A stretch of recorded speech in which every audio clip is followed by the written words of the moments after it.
FedEx full, we commanding the block. Burgundy and gold, got the city on lock. Hustling plays, ain't no need to pretend. DC reppin' strong and we fight to the end. Command is moving, no breaks, no pause. Hands in the dirt, respecting the call. K-Dot in the mid, dissect the grind. District divided with a city in mind. Trying to dance why, don't miss a bit. And you gotta spread the words, or shit is shit. K-Dot. Welcome, everyone, to District Divided, a DC sports podcast. More specifically, a Washington Commanders podcast. I am Amit. That is K-Dot. And this episode, week 5 of the NFL season, our game preview against the Los Angeles Chargers, the 3-1 Los Angeles Chargers that got off to a very fast start, 3-0 in their division, and then dropped a game against Jackson Dart, Cam Scatterbo, and those New York Giants. Bit of a strange one. So we're going to break down our offense against their defense, their offense against our defense, give our predictions as we always do, and go to the comment mailbag. Before we begin this episode, if you could please like the video, subscribe to the channel. A lot of you are not subscribed. Please subscribe to the channel. Hit the notification bell. Comment as you always do. And K-Dot. I had a guy I used to mentor me in this podcast landscape, and he always said some words that always resonated with me. I thought I could share with you. Don't let yourself get attached to any take you're not willing to walk out on in 30 seconds flat if you feel the heat around the corner or if the all-22 proves it wrong. That's the code. That's the gospel. And if you believe it, share this podcast, the content, the gospel, the mantra, all of it. Share it. Share it. Share this podcast. We greatly appreciate it. I'm willing to bet that was the reference that I missed. And now we go over to the injury report, because we always provide the context as we always do for the Chargers against Commanders. We've always done this first. What are you doing? We do this. Well, I thought I did such a good job introing it. We don't go from here to here. We go from here to here to here.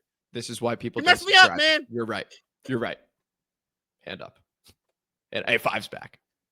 We're gonna talk about that. The Washington Commanders go to Los Angeles to take on the Los Angeles Chargers, 4:25 p.m. And it's going to be a great one. It's the featured game on Fox. And now, as we always do, we go to the injury report to set the context for the game over here. And you can see it's a laundry list, man. Many names on this injury report. The main ones I want you guys to focus on: Noah Brown, Terry McLaurin being out. You'll see Sam Cosmi practicing in full. This is standard. We've opened up that 21-day window, so you'll see full, and out. That's standard. He may even be out for the next game as well. The other name, of course, is Jayden Daniels. Full participant, medically cleared, good to go. He is going to play. Deebo Samuel has not practiced the past couple days, but he did join the team. He did take the flight over to LA, so there is hope and optimism that he will play. Now let's go ahead and flip the script to the Los Angeles Chargers, where you'll see the big name there, Joe Alt, not practicing. Rashawn Slater, who was their left tackle, already out for the season. Joe Alt slides over to left tackle, originally a left tackle. Now he's out. Then you look at Mekhi Becton. That would put them down 3 offensive linemen if he does not clear concussion protocol. And so those are the main names I wanted you guys to focus on over there. The other guys who are limited seem to be good to go.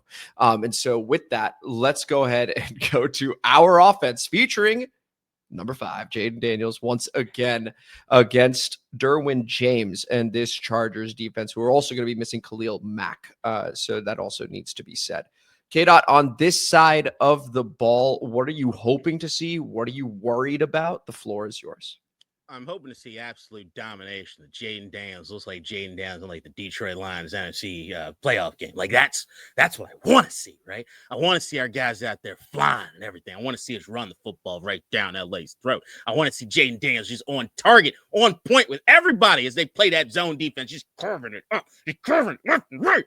What do I see happening? Not a lot of that. I'm hopeful there's some room, but it's going to be difficult because there's a few things that they're going to do here in this particular game, or at least LA really likes to do. Hey, that defense coordinator, Jesse Mentor, was with Harbaugh back in Michigan. I like that guy. I like him a lot. He's good. I love this coaching staff. There's a lot of things about this chart. Look, all right, you guys got to hold me accountable as I go through this because I have a little soft spot for the LA teams. So Just hold me accountable as we go through here. I'm not showing any bias. Okay. All right. This particular game, I think, is going to give us an opportunity more than anything to run the football. Like the thing that LA is softest at is probably doing anything against the run, even though they stack the box more than maybe any other team in the league. If we're looking at it from a percentage standpoint, they just don't do much with it. They can't tackle. Like, they're missed tackles left and right. Derwin James alone has, I think I have the number here. I think he's got like 5 or 6 missed tackles by himself. Like, their tackle rate is freaking terrible. And so what you want to do is you want to put yourself in the most advantageous situation to take advantage of that part of it. So what do? They struggle tackling space. They struggle as far as wrapping up. So you want to try to get the mismatches, to get our guys in space, looking at 1 or 2 guys. And I believe in our guys and the physicality of our guys to get through that. The idea of Deebo Samuel, who I'll tell you, if he don't play, you don't. Hey, Deebo, I'm broken. Come on, man. Play. All right. You want that kind of physicality, right? Like the idea of like Deebo on a sweep, looking at a corner or a safety right there, one-on-one in space. I take Deebo in that matchup. If you think about Jeremy McNichols and Chris Rodriguez, what they've been able to absorb and keep going, I look at that. And when you talk about like what you're doing as far as in scheme, this to me is a weak side running attack, in my opinion. Wherever it is that we've got the tight end on, run the opposite way. You're gonna have the one-on-ones, and you can do that. You can actually take advantage of this. You can run through these guys if you just have if you want to, if you just have the will and desire to do so. If you can't do that,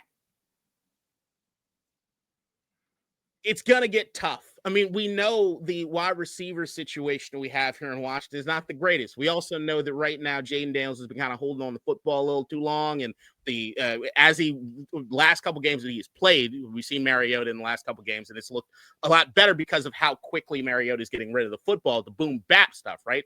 What it is that LA is doing, you're not going to get a lot of opportunities to do the boom bap. They love disguising things. They love throwing disguises at you. So like, they're going to simulate blitz all the time and then go into something else. So the boom bap, as far as what you're seeing, you got to kind of let things develop first. So they play a lot of zone. So with the zone, you kind of want Jayden holding on the football if the pass protection can hold up, because you can carve it up. But then we're talking about, all right, who do you trust as far as Jayden Daniels carving up the zone?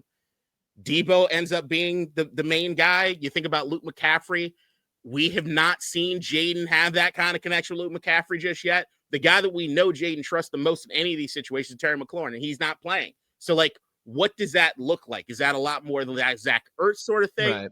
You need tight ends to kind of be back where it is. We're at, like, what that attack kind of looks like in the passing game is going to be a lot on what Jayden Daniels looks like and what the pass protection looks like. I think we can run the ball, and I think after running the football, you could set up some things in the passing attack, especially if they're trying to load that box. But you got to kind of do it to help Jayden now, because right now it seems as though what it is that LA is particularly good at and where it is that our injuries are as far as the wide receiving core does not necessarily lead us to a very advantageous standpoint as far as that right now that I can see, unless Jayden's playing a lot better than it is the last time I seen him out there. Right. And so to ease Jayden back in, it makes sense to run the ball. When you look at the numbers, advanced and basic, it makes sense to run the ball, and you're on the road. So it makes sense to run the ball. So all signs point to that. Chris Rodriguez, since he's been active, has done a great job so far. His yards per carry is quite high as well. Jeremy McNichols only got a couple carries last week, but he's been solid. And Bill Croskey-Merritt has also been solid. He's also projected to play, by the way. So you want to be able to do that because, K-Dot, I think of what you said in the All-22 review, which is that we were behind schedule and we were running the ball okay, but we were behind schedule.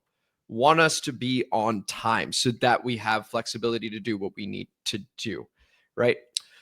If you're able to run the ball well, then all of a sudden the Chargers, who play a lot of zone, right? So they play man, 15% of the time, and then it's zone 85%. And we know Jayden versus man much better than Jayden versus zone, right? You want to force them to stack the box a little bit more. You're looking at more man at that point. So running the ball early effectively is incredibly important, and committing to it is important, even if it's not initially working. Yeah. So that's the way I see that portion of it. And then the Jayden piece. This is where, what has he learned in the couple weeks off, right? So I think JP Finley even asked him, hey, what'd you learn? And he sort of dodged the question a little bit. You know, he's just, I think, a bit agitated right now. He just wants to get back out there. But for Jayden, it is very much a, who do you trust, right? Terry McLaurin is out, like you had said. Noah Brown, who normally just a PI king, is out. And so now it's going to be hopefully Debo. And if not him, I'm expecting a big game from Zach Ertz, right? Just get back to your bread and butter. Get back to whom you trust. You can take long possessions if you need to. That's what we did last season. This is the type of game for that, to wear out a Chargers defense that'll then make it easier for success in the third and fourth quarters. You wear them out. It's like a boxing match is the way I see it. If we can't run it, it's like K-Dot said, you're going to see a lot of zone. You're going to see a lot of disguises, and the Chargers are excellent. Their EPA per dropback minus 0.1, which, you may not know what that means. It means that they're actually doing better when you pass. And it's just, that's not a pretty sight. So you want to make sure that you're running the ball, getting ahead of it so that you could drop that EPA down to favorable for you. So running the ball is the most important thing in this game. K-Dot. Any other thoughts here? Yeah, I mean, just to keep it succinct, running the football is going to be the thing. So, like, if I were to get it down to what it is, the game plan, the attack would be to have success on offense. Pound the weak side. It's where you're going to have the advantage as far as the one-on-ones and having space. Force them to make the hard tackles. I do think that we're physical enough to make that happen. It's got to be the bread and butter of everything that we're doing here. Throw out a 12 personnel. If anybody remember what 12 personnel is, you remember I did this little chart thing, right? Now, there is something that's happening in the offense as far as the Ben Sinnott piece that I think needs to get a little needs to evolve a bit, which is that I think the number was, I know I had it written down somewhere, but it was like when Ben Sinnott was out on the field, they ran 70-something% of the time. It's a tell. Yeah. We need this. To me, this game could open all the way up if it's the Ben Sinnott receiving game. So, like, when I talk about the space, the other portion of that is outside of the rushing on the weak side is I think this is a big opportunity for screens and flats to get those situations where you get these guys in space. I think what we haven't necessarily seen in this offense is a tight end screen. I think that could be a monster in this. I think Debo Samuel coming out of the backfield, which is something that actually hasn't happened a lot. I think that, like, as far as him lined up in the backfield itself, has happened like less than 15 times this entire season. So, like, there's shit like that. Having him in the backfield, running out to the flat, or doing screens and stuff. I think there, just to get on one-on-ones in space is what you really want to do. Take advantage of that stuff. The quick throws in the screens if you can, which is like, that is not dependent on what it is they're doing on defense. We can do, and if it doesn't look right or they called it, because that's going to happen, Jayden throwing it away or being smart with the football in those situations. But you got to try. You got to try doing some of that stuff. And the other piece is Derwin James. He's playing a lot in the slot. Watch out for him.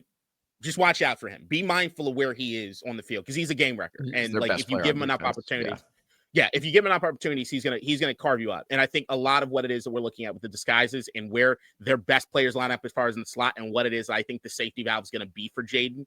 And when it comes to that zone, watch out for Derwin James. And not only watching out for him in coverage in the slot, but watch out for his ass coming after Jayden Daniels because I know they're going to do that. What are your thoughts on... Okay, so Jayden's coming back after 2 weeks. Yep. It's a knee injury, right? What are your thoughts on Jayden running? Are you all systems go? That's what I'm saying. So I completely agree with you. I think because you rested him for 2 weeks, this is an all systems go situation where you just go, there are no limitations. You have to be able to run, take 3-4 yards if you need to, just to keep the clock going and just to keep the rhythm going. And then all of a sudden you can get these guys off balance. That's got to be a feature of this. I still don't love our rushing attack. And, there was something that I was looking at going into the season. They've shown some promise. They've been better than I thought they would be. But there's also an element of, like, even going into the offseason, the thing that I needed to rest my laurels on as far as our rushing attack, the only thing that made me feel even a modicum okay is the quarterback has to be a part of it. And I always thought that Jayden Daniels was going to be the leading rusher there for the team. I still kind of think that that's going to be the case at the end of the season. But the first thing, what I was asking for or calling for the first couple of weeks that you saw Mariota do immediately was the designed runs, the RPO stuff, the stuff that I wasn't necessarily doing with Jayden. I need that. If we don't have that as a part of this offense, we have crippled ourselves. You have to have that piece. If you don't have that piece, you're kind of fucked. And like Mariota, they were doing it all the time. Mariota, we know Jayden Daniels can run that better than Mariota can run that. Yeah. And then also, if you then look at the point totals with Mariota, right, they're high. So, because running is part of it. So, in summary over here, obviously, first and foremost, you got to be able to run the ball on the Chargers because they have allowed teams to do so far. Yep. So that's one. 2, Jayden needs to be a part of that. He's back. They rested him. They made sure he's 100%. So 100% it is, right? He needs to be able to do that. And then it's finding those soft spots in the zone, regardless of success in the run game or not. Any final thoughts here before we flip the script, K-Dot? If you do the job right, if you do the job right, you get what it is you need to. Outside of Ben Sinnott having what I think could be a breakout game, like I think this is prime opportunity Possible. for this. Yep. Especially if they start passing it to him and have him actually run some routes. And not crazy routes, just H-back sort of shit. The Kyle Juszczyk sort of stuff. Like, just do that. You'll be all right. But this is a game specifically designed if Jayden wants to take advantage of it. Luke and Debo should eat like a mofo. If it's done correctly. If the pass pro holds up and Jayden's making the right choices, they should eat tremendously in this game. Let's go ahead and flip the script to the Commanders' defense against Justin Herbert, Omarion Hampton, and this Chargers offense, who initially got off to a fast start. They had an excellent win against Kansas City and Sao Paulo. And then they had a couple other wins against Denver and Oakland. Man, what a throwback. Las Vegas, respectively, to start 3-0 in the division. And then had a tough time against the New York Giants. Omarion Hampton was great. 12 carries, 128 yards, touchdown. He was fine. But Justin Herbert has been sort of trending down since the high of that first game. Both QBR and passer rating has been dropping some. How do we make sure we continue that? So, Kate, out on this side of the ball, what is there to exploit? What are you worried about? First, on behalf of all Baltimore Ravens fans looking at the first few weeks of this Chargers season, Greg Roman, what the fuck? You could throw? Right. What are you doing? We were all floored by that. What the fuck are you doing? Like, why wasn't Lamar doing anything? What'd you do? Like, it blows my mind. Like, this is the most un-Jim Harbaugh offense I've seen in quite some time. There's certain elements that, like, Omarion Hampton is a beast. Like, I tell you right now, if our boys want to start doing that arm tackling crap, if we want to start throwing shoulders, you want a $120 for Omarion Hampton, he'll get it. He'll go ahead and get it. Like, the physicality he runs with and the speed, he's just, he can be an absolute problem. But that being said, like I said, in that Atlanta game, you look at the stats all season long. The rushing defense has been pretty decent. I think the Atlanta thing was not necessarily about the success they were having, Bijan Robinson, the success they were having. It was that they kept it on schedule, so they were able to keep doing it. It was just effective enough to make the offense chug the way they needed to. You got to disrupt that. You can't let them have that rushing attack in that way. You got to get the tackles for loss. You got to stuff them right there at the line. You can't get them in those advantageous situations. There are a couple stats that I was looking at in this game, leading up to this game, that I thought was like vastly interesting. Like Bobby Wagner against the run. Did you know Bobby has not missed a single tackle against running backs this entire season? Right? Like anytime that he's supposed to be the guy to get the running back, as far as in the rush attack, it's done. It's like perfect. It's absolutely perfect. Where it gets into problems is where you start asking to cover things. All right, Bobby. Rushing defense is going to be like if the guys aren't ready to play and stop this run, long day ahead of you. You got to stop the run. That goes without saying. Keep the line disciplined.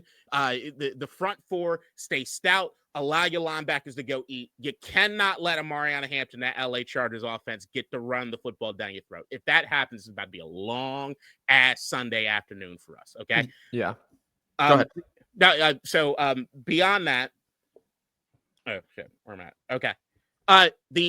Their tackles. Everybody knows going into this game, as we went through the injury report, they're having all the issues on the offensive line. Mekhi Becton can't even go. Then Dorrance Armstrong, man, I've been talking a lot about how awesome I think you are. I've been talking a lot about how it is they've been lining you up all over the field. I still think you're doing probably the most consistent job of anybody on the defense and keep it up. But what I'm going to ask of everybody else in the D-line is to play with a little more consistency and to actually start playing a little special, especially looking at you, Von Miller. There's also stats as far as like what it is our ends are doing, as far as like how much time it takes. We're like the slowest ends in the league at this particular point. You can't do that. There's a reason why we're struggling when the front four isn't getting quarterback pressure. You guys got to get there. And if you can't tee off against these guys the same way I thought you tee off against the Green Bay Packers when they had their defensive issues, or the same way I thought you might tee off last week against Atlanta, you didn't do it. So like, what are you going to be? If we saw what we saw in week one, where it was like, oh, snap. Is this what we might have as far as the defense? I'm still waiting to feel that good again about what it is I saw this defensive line is doing. And I know a lot of that's going to come to the next portion we're going to talk about, which is the thing that everybody's kind of worried about. But D-line, you got to get some pressure on Herbert. If you can't take advantage without blitzing to get pressure on Herbert with these injuries they have in this offensive line, you got to look yourselves in the mirror and try to figure some shit out, because I don't understand it. I will not. I just don't. I won't. I would go a step further, kid. So given the injuries on the offensive line for the LA Chargers, and given the pressure rate that at least I've seen, looking at advanced stats, where they're like 29th or 30th right now, like Herbert is getting pressured by anyone he plays, right? If this defensive line can't do it here, my expectations for this season change dramatically.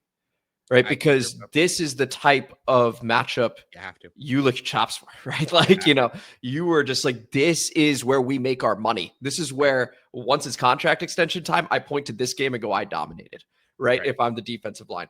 Golden opportunity here. If you cannot pressure Justin Herbert in this spot without Joe Alt, without Rashawn Slater, and potentially without Mekhi Becton, I don't know what to tell you. Like, even playoffs would be like, I'm not sure anymore. Like, because you need to be able to in this spot. You can also stop the run. That's another beautiful part of this matchup. Yes, Omarion Hampton did well against the New York Giants. The New York Giants cannot stop the run. When they played against us, they couldn't stop it. When they played against anybody else, they can't stop it. We've actually been all right there in that department so far. Bijan Robinson is a special breed. It's different, and Omarion may end up being that. But right now, with these O-line injuries, their yards before contact is like 20-something in the league. Like, you're going to be able to get to Omarion Hampton. So what does that leave you with, right? It leaves you with a very talented quarterback that has been getting Quentin Johnston involved, a bit of a revival there. Everyone was talking about Ladd McConkey. What's going on with Ladd McConkey? But he could go off against this secondary. And then you have Keenan Allen, who, was just on the street, and all of a sudden he's their second most important receiver. Just wearing, the Chargers outfit again. Like, this is where you have to take some pride. We have to talk about communication, because all 22 review you've done, K-Dot, it's been communication. This is an opportunity to get right. It's just plain and simple. This is your opportunity to get right. I am curious about Omarion Hampton out of the backfield. In passing situations, they do get him involved. He's gotten 7 of 5 targets, or 7 of 5 catches, excuse me. Like, you do need to look out for that. And I worry about Bobby Wagner there. That's something that maybe the Chargers exploit. Outside of that, this matchup is so different from what I expected it to be when I was thinking about this game preview weeks ago, just because of the offensive line injuries and how Herbert's trending right now.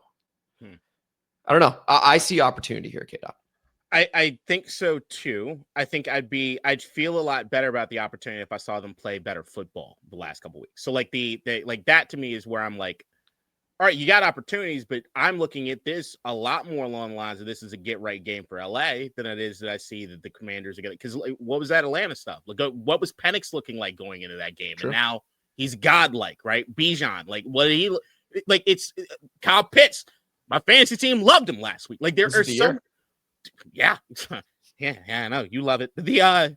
Look, there are opportunities here, but it's got to be you got to play sound defense, and you're making the same mistakes that you've been doing the last 2 weeks, and you can't do it. Like against the run, you got to set that edge. You got to have Omarion Hampton have an elite back and get Payne and Kinlaw to stop him up front. You can't let him leak out on that outside. I'm telling you right now, I don't like the idea of Trey Amos against Omarion Hampton one-on-one on the outside of this thing. I don't like the idea of Mikey Sanders still one-on-one on the outside with this guy. Maybe some of the safeties. I know Jeremy Reeves would like an opportunity if you want to tackle properly, but there's like you got to play sound. Like if you keep them contained, you keep everything on the inside. So there are guys who are good against the running, to allow Bobby Wagner and Fluvu to eat in that way. You got to do that. So I'm looking at the ends as far as setting that containment. The other piece in the run game that is not talked about enough, and another staple from Greg Roman, maybe learn something. Well, no, it's Greg Roman and Jim Harbaugh both do this. Excuse me.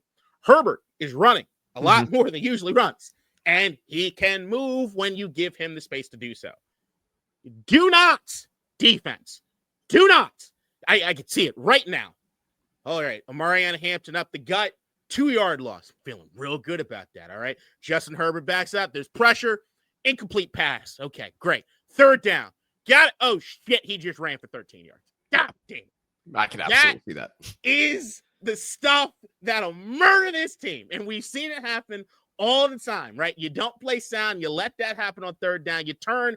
Like, how many times have we seen a drive where it looks like we got them stalled? They get that third down pickup, and now it's completely over because they're about to score some points. And then the entire outlook of the game has changed. You've got to play sound. Do not let Herbert beat you on the ground. You can't let that happen. They cannot beat you with any part of the rushing attack. If they do that, once again, long day for us. Now, the other component, as far as the other thing that I don't think we're talking about enough, is the secondary. Quentin Johnston. Well, look, Keenan Allen, they got him lining up in slot a lot too this year. Mm-hmm. But the key, if we're playing man and Quentin Johnston's on the field, that's where the ball is going. I can just tell you that right now. If we're playing man and Quentin Johnston's on the field, that is where the ball is going. And I'm going to tell you this right now. Outside of Trey Amos, I don't like those odds. All right. I don't love those odds. Johnson will hurt you. Lad McConkey and what he can do in space will hurt you. The idea of Lattimore not playing something right and McConkey just with his gangly ass just running down the field because he's got 6 yards of space, very easy to picture in my mind. Mikey Sanders still, dog, I looked at some of your numbers as far as NFL Pro and the Insights thing. We are being extra kind to you, homie. Like, we are being super kind to you as far as like where it is. And I get it. Look, you had to have your growing pains last year playing a position or playing in a position you didn't know. Get it. Understood. You're now back to something else, so there's going to be growing pains. We're still early on in the season. But goddamn, your numbers are, I think, second worst in the league as far from the slot corner standpoint. So I cannot forgive all, okay? You got to play better than that. Yeah. We're currently in a position, kid, out with our secondary where if I flip it, and this was a Chargers podcast, I would say, oh my God, this is what an opportunity, right? Like, this is Quentin can do what he wants. Lad McConkey can catch fire in this game. Keenan Allen's size, yep, physicality, and how it looks like he's back to rare form Keenan Allen, that's a problem. Yeah. It's a problem. And the thing, like, these guys, another thing that they do is they run a lot of, 10 personnel. They don't put tight ends out there. They run 4 wide receivers a lot. They're going to come after you. Do you think that changes? Sorry. Do you think that changes with Joe Alt being out? I think it might change depending on what it is the defense is willing to do, or if we are able to make some noise in any way, right? If we can't generate a pass rush with the front 4, Herbert's going to carve you up, period. He's going to carve you the fuck up. Like, that's just what's going to happen. If he's clean, if you're rushing 4 and he's clean, basically the game goes like this. If there's not help in man for Quentin Johnston, you're dead. If Justin Herbert is clean, you're dead. Those things are your tells throughout this game. Mm-hmm. How dirty is Herbert in his jersey? How worn out does he look? And have we helped the person that has to stare down Quentin Johnston? If those two things are accurate, then we're in a position. The other thing I'd like to say on defense that I really want to see this game, and I don't know how everybody's going to feel about it because I don't even know if I'm Joe Witt how I'd go about this. I think we need to start seeing Jordan McGee in the game. And I think in the obvious passing downs. Now, I get it. One of the best things we have going on this defense is Bobby Wagner on the blitz. And I know in some of those passing downs, like, he makes the call and either him or Luvu can go. And that's a big thing. But if you're in those third and long sort of situations, this is where it comes down. The front 4 needs to get the pressure. Because I would love to have the opportunity of knowing that the front 4 can get there. And I can have a Jordan McGee out there in coverage because he's faster than what it is Bobby Wagner's doing. And that, to me, could be an advantageous thing for us going forward this year. I need more speed at linebacker right now. But with Bobby Wagner, the guy who's best on the team against the run and is very good at blitzing, it's hard to know when it is he's going to come out. I think he's only been out like less than 10 times snaps like this season, period. He's playing a godly amount of, it's an insane amount of snaps. We wanted to see either the Kane Madrano, the Jordan McGee, or somebody else kind of in there. And I do want to start seeing that more, but it just means the front 4 has to do their job. It's not even an insult to Bobby. Like, one of the things I wanted to do this past offseason was sign Drake Greenlaw and then be able to rotate guys, including Bobby, even though he was my number one priority to come back. So you need to rely on this depth and younger pieces that are quicker. Bobby's a bit older now. It's not even a slight on the guy. This just happens to everybody, right? And so that would make a huge difference in the passing downs. It keeps Bobby more fresh for when he's on the field. It's got a lot of benefits to it if you're able to rotate these guys. So completely agreed there, K-Dot. Any final thoughts before we move to the prediction? This is going to be an interesting one. Yeah, I'm very intrigued by this matchup. And so we go to the predictions over here, where you will see Commanders 2-2, Chargers 3-1. Once again, the Chargers are at home. They are 2.5-point favorites at home over us, and the over-under is 47.5. So, K-Dot, from you as always, I need a score. I need a winner, and I need a player of the game. When I look at this and I see the injuries for the LA Chargers and I see where it is that we're at, but then I also see the injuries for us. I agree with you that there's some opportunities in this game, but I also believe that the attrition piece in this particular situation is just a really, really hard thing to overcome. And I'm looking at Jayden Daniels right now, which I haven't liked a lot of what I've seen this year. I'm still very much in the camp that he's going to get right again. But in this particular game, the guy who he plays the best with is Terry McLaurin, and he's not here. And the idea that he's supposed to get back in here after 2 weeks of not being with these guys and then find chemistry off the bat is, to me, a hard sell, especially when this defense is going to be able to try to tee off. And I expect them to try to eliminate Zach Ertz out of this game.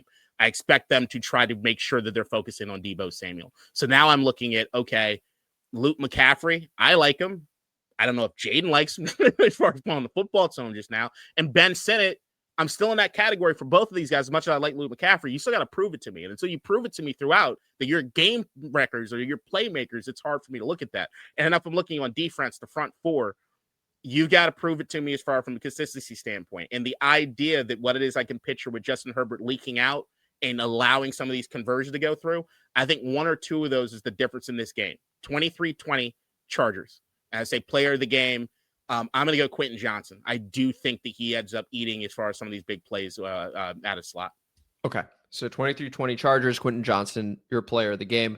Once again, Kate, I mentioned, hey, if you play man, right, and you're not able to get to Herbert, Quentin Johnston's the guy that's going to eat, like guaranteed. He's going to do his thing. Yeah. When I look at this matchup, I'm also very intrigued by it. Like, talked about the opportunities on defense, needing to be able to run the ball on offense. And this game being in LA, like, factors in for me a little bit. Yeah. In that, for Jayden, he's going to have a lot of friends and family over there. And him coming back, I think there's a little bit extra juice. I think that helps the defense out as well. If he were coming back on the road somewhere else, I think I'd maybe feel a bit differently. But I think this game won't be as big a home field advantage for the Chargers as they're accustomed to, which already isn't that much of one. So I think it feeling more neutral and Jayden being as charged up as he will be, I do have us winning a really close one. I don't think it's pretty either. I think it's, what would it be, 24-23 Commanders, and it's maybe a walk-off field goal, and Matt Gay just does it. But my player of the game won't be Jayden. It will be Chris Rodriguez, who I think is going to be able to find those lanes. I think he has the best vision on the team. We've talked about this. I think we squeak one out in LA. I don't think it's going to be pretty, but I think we find a way to get it done in his return. Maybe Jayden has a couple nice runs. I just believe in his mind and intelligence with a couple weeks off to be able to get back to what we were doing last season. So that's my prediction. 24-23 Commanders with Chris Rodriguez as my player of the game.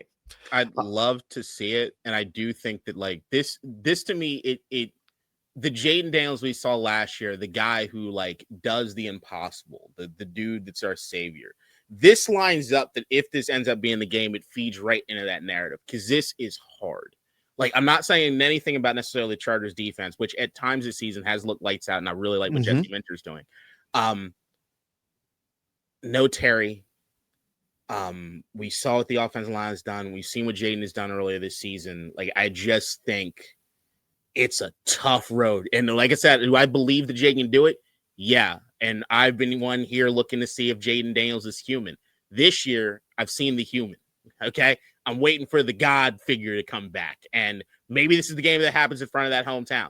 I'm hoping that's the case. I could see it same way you can. This could be ugly as hell because LA same way with that offensive line, and they've been a seed as far as you look at the pressure rate from the first couple games this season, the last couple games this season. But I think he's had like 50 pressures in the last 2 games. Like, it's nuts. D-line, everybody, you can do this. We know you can do this. Will you do this? I need you to prove it to me. Right. And I am, it's probably dumb, but like pushing my chips in on this defensive line to be able to get the necessary pressure to make this happen. So it's going to be a tight game. This honestly, like, even predicting it, I was like, fuck, man, this could go either way. I'll just give the slight edge to Jayden being in LA back home. I tell you right now, if they execute everything that I said on that list of things to do, they win running away. Yep. They win running. They win the shit out of this game. If they do, if the D-line plays like they did week 1, if Jayden plays anything like he played last year, we win this game. We're going to win this game. Completely agree. Do it. Just do it. This is a game we should win.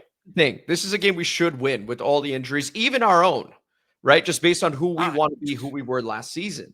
Yeah. So anyway, and with that, we go to the comment mailbag featuring an intro from our very own Nikki. Comment mailbag time, motherfuckers. District divided, ain't got time for no suckers. Spread the word, get in line. OGs and new G's, it's your time. And spread the gospel, cause this shit is divine. Yeah. Hey, thank you as always for that intro, Nikki, beginning with Tony. Shout out Tony, OG. At the hour, 2 minute, and 36-second mark. Shout out for watching that whole thing. I thought that was some Fox breaking news. Completely got him. Yeah, that. No, what? I don't know what keeps happening with that. Like, it's just... Okay. K-Dot, I guess you already gave your reaction. So why don't we go ahead and go to Martin Collins, 5870. Shout out. Leave us alone, JD.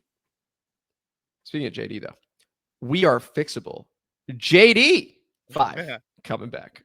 K-Dot, your reaction. 2 thumbs up. Jayden's back. That at minimum feels good to have our starting quarterback back. I want to feel better than I do. You got to see it. Look, man, I know he's capable of it. It's just because it's coupling last season with everything. That's what's so fucked up about it, is that like everything I was worried about last year about Jayden Daniels, the only things that had me any concern, he didn't do any of that shit. Or at least if he showed me any of it, it got rid of it immediately. So then it was I look stupid by the end of the season. It was like, I look dumb as shit.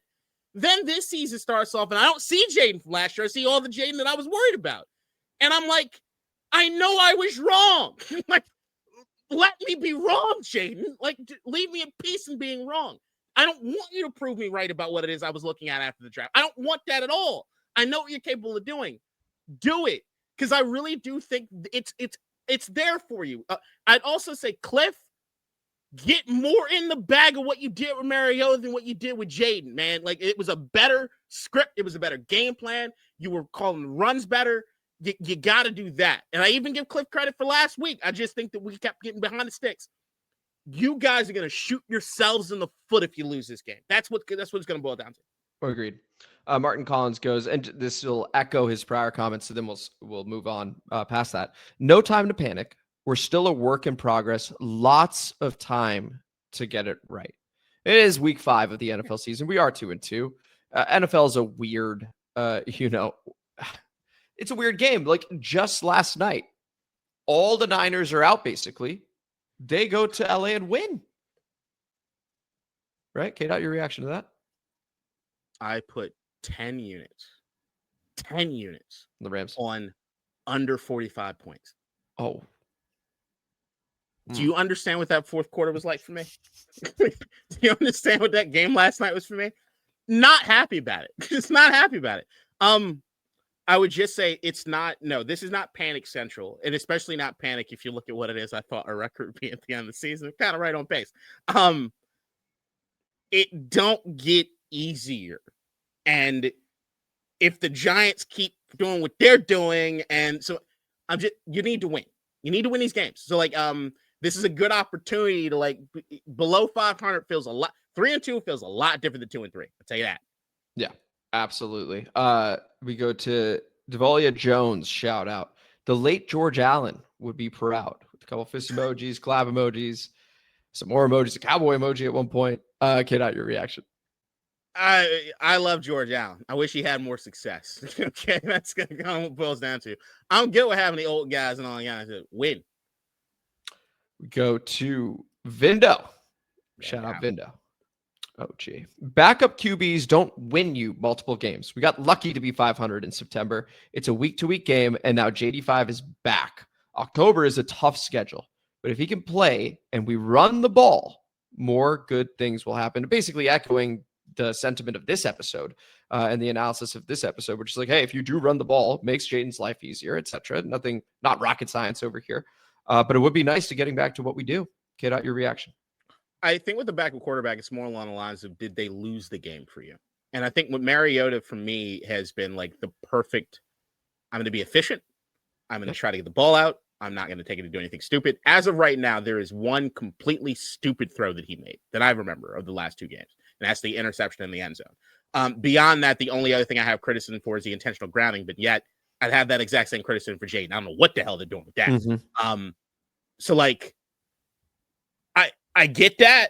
I just think the way that like the loss happened last week, I don't know if Jayden being in here does anything different, because I don't think that Mariota like lost us the game per se, right? Like I think that he did enough. The offense as a whole did enough. 27 points on the road. You're supposed to win that. Listen, you're supposed to win that game. You had even said so in the All 22 review. Like, there is something. So first off, hats off to Mariota, who I think filled in more than admirably. Yeah. I think he's proven he's the best backup quarterback in the league.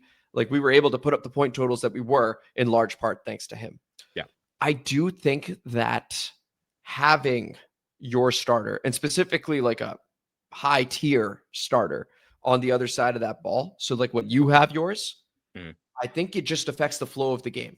Just because the other team is aware of that, other players can get a little bit tight going, that guy on the other side. Like if we screw up over here, I think that additional little tension and flow can change a game, which is something I'm banking on a little bit over here. Seriously. I mean, like you saw it a lot with Mahomes when the Chiefs defense was still not quite what it was just yet, but they'd just be like magically happen and then get the ball and they'd win. I'm with you in theory. I'm with you in practice. I'm just saying, if you looked at our offense all this year, what had better flow, Mariota or JD? JD is jointed as hell, right? So like I get it. That's what it's supposed to be. That's what we know it can be. Do it. Like, just do it. I want to see it. I just want to see it. And right now, I mean, I'm showing all my Jayden bias here, right? Like right now, the loss that he has is the short road Thursday night game, week 2, against the Green Bay Packers, who were emotionally charged and fired up, right? And they look a bit different since. Okay, so like, I haven't wavered. You're not wavering, just to be clear. You're just seeing what you saw. I am rose-tinted glasses the shit out of this thing and going, we'll be all right. He's back. He's back. He's back. If we go to Bet Boy Tony C, shout out. I'm just as disappointed as you guys are in the way that our defense has performed in the 2 losses.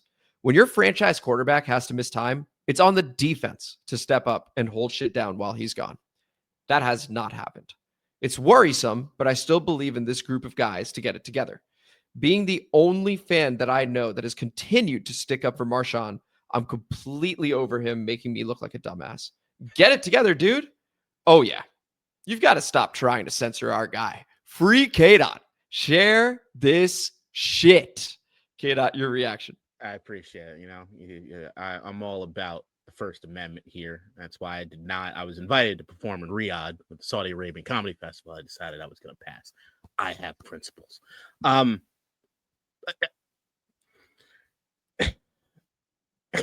See, the more I think about our defense, the worse I feel.